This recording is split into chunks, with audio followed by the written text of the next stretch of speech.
नागपुर शहर में गुटखा और पान मसाले के लिए उपयोग की जा रही सड़ी सुपारी की शिकायत मिलने पर सीपी रविंद्र कुमार सिंघल ने क्राइम ब्रांच को कार्रवाई का आदेश दिया था। उसके बाद क्राइम ब्रांच की अलग अलग टीमों ने सुपारी व्यापारी और ट्रांसपोर्टरों के गोदामों पर छापेमारी लगातार जारी है, जिसमें लकड़गंज, पारडी, कलमना में यह छापेमारी कर लाखों का माल जब्त किया गया है। यह कार्रवाई अपराध शाखा 3 और 5 तथा अमली पदार्थ विरोधी पथक ने की है। नागपूर शहरामध्ये अनेक ठिकाणी अवैध सुपारीचा साठा असल्याबाबतच्या अनेक तक्रारी आल्या होत्या। त्या अनुषंगाने क्राइम ब्रांच मार्फत ठिकठिकाणी रेड घालण्यात आलेले आहे आणि त्या अनुषंगाने कळमना, पारडी आणि लकडगंज हद्दीतील पोलीस स्टेशन येथे सदरच्या कारवाया करण्यात आलेल्या आहे आणि सुपारी त्या ठिकाणी जप्त करण्यात आलेले आहे।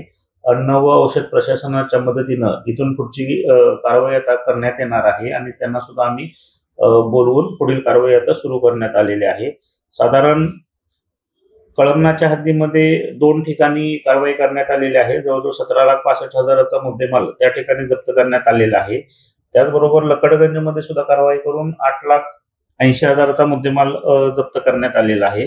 त्याचबरोबर पारडीमध्ये सुद्धा कारवाई करून जवळ 39 लाखाचा मुद्देमाल जप्त करण्यात आलेला आहे। बऱ्याच ठिकाणी सदरचा मुद्देमाल हा कोल्ड स्टोरेज मध्ये ठेवण्यात आला होता। त्या अनुषंगाने ते मुद्देमाल कोणाचा आहे याची माहिती काढून सर्वांच्यावर कारवाई करण्यासाठी प्रक्रिया सुरू करण्यात आलेली आहे आणि संबंधित विभाग जो आहे त्यांच्या मदतीने पुढील कारवाई सुरू आहे। नागपूर गुन्हे शाखेतील युनिट क्रमांक 3, 5 आणि अंमली पदार्थ विरोधी पथकाने संपूर्ण ही कारवाई केलेली आहे।